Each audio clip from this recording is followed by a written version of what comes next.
అస్సలాము అలైకుం వరహమతుల్లాహి వబర్కాతుహు. మహాప్రవక్త వారి జీవిత చరిత్రలో తరువాయి భాగము. నజాషి దర్బారులో జాఫర్ బిన్ అబీ తాలిబ్ రదియల్లాహు తఆలా వారి ప్రసంగము. మక్కా నుంచి వెళ్ళిన ఇద్దరు వ్యక్తులు నజాషి వద్దకు వెళ్ళి, మక్కా నుంచి మీ దేశానికి వచ్చేసిన మా సహోదరులను పంపించండి అని విన్నపం ఆయన పెట్టారు. అయితే నజాషి వీళ్ళ విషయాన్ని విని ముస్లింలను దర్బారులో హాజరవని ఆజ్ఞాపించారు. వచ్చిన తర్వాత, మీరు మీ జాతి ధర్మాన్ని తిరస్కరించారు, అలా అని నా ధర్మాన్ని కూడా మీరు విశ్వసించలేదు, మరో ధర్మాన్ని కూడా మీరు నమ్మటం లేదు, విశ్వసించట్లేదు, దానికి గల కారణం ఏమిటి అని అడగ్గా, ముస్లింల తరపు నుంచి జాఫర్ రదియల్లాహు తఆలా అన్హు వారు ముందుకు వచ్చారు. వచ్చి అన్నారు, ఓ రాజా, మనం అజ్ఞానంలో కొట్టుమిట్టాడే జాతి మనది. ఇది వరకు మనము విగ్రహాలను ఆరాధించే వాళ్ళము, చనిపోయిన జంతువుల మాంసాన్ని తినేవాళ్ళము, పొరుగువార్ల పట్ల దురుసుగా ప్రవర్తించేవారము, మరియు మనలో బలవంతుడు బలహీన్ని అణిచివేసేవాడు. ఇలాంటి పరిస్థితిలో అల్లాహ్ మనలో నుంచి ఒక వ్యక్తిని ప్రవక్తగా పంపించాడు. ఆయన మనకు అల్లాహ్ మార్గం వైపుకు ఆహ్వానించాడు. ఆయన వంశము ఉన్నతమైనది, మరియు ఆయన పవిత్రత గురించి, ఆయన గుణగణాల గురించి మేము ఇదివరకే తెలిసిన వాళ్ళము. మరియు ఆయన మనకు అల్లాహ్ వైపుకు ఆహ్వానించాడు.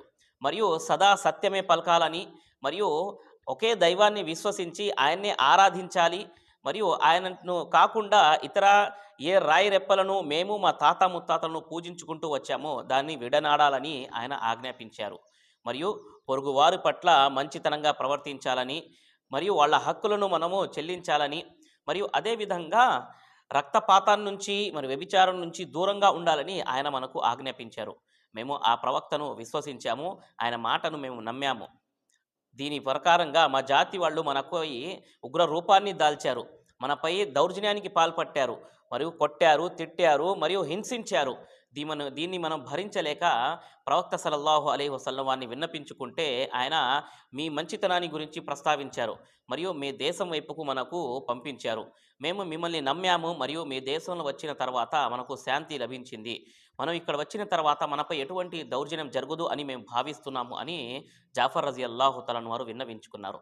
ఇది విన్న రాజు అన్నాడు, మీరు తీసుకొచ్చిన ధర్మము ఏ గ్రంథం అయితే ఉందో అందులో నుంచి ఏదైనా భాగం మీ వద్ద ఉందా అంటే అవును ఉంది అని చెప్పారు. ఏది చెప్పండి అంటే జాఫర్ రజియల్లాహు తఆలా వారు సూరే మర్యం నుంచి కొన్ని వాక్యాలు చదివి వినిపించారు.